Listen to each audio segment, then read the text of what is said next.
Earlier on, we were speaking to Popcru Spokesperson Richard Mamabolo. They are recalling all their members of the SAPS who are on leave, who have been deployed elsewhere. We were struggling with that connection. We've managed to re-establish that line with Richard Mamabolo. Richard, apologies for our connection earlier failing. You were talking about your members coming back from leave, those that are deployed elsewhere as well. I wanted to find out, is it just members in Gauteng and in KwaZulu-Natal, or is this call to members of the police that are on leave across the country? So this is a national call. We have obviously, as well as the minister, to declare a national event whereby all members are going to work in line with certain agreements within the public service PSCBC, really. The main thing is that all members from across all provinces who are on leave and, of course, deployed elsewhere need to come together so that we can ensure that working with the relevant authorities, they are then deployed adequately towards these areas where there are sporadic violence actions.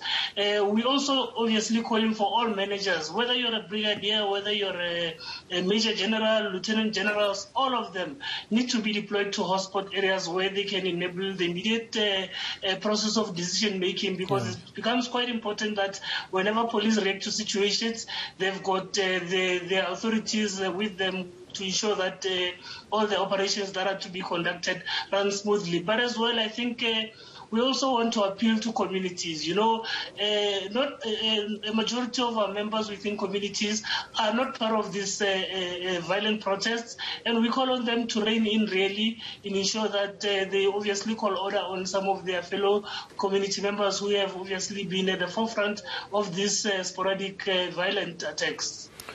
Any thoughts on members of the SAPS that have been attacked by some of the protesters? We heard over the weekend that there was live ammunition that was used. You must be concerned about your members on the ground.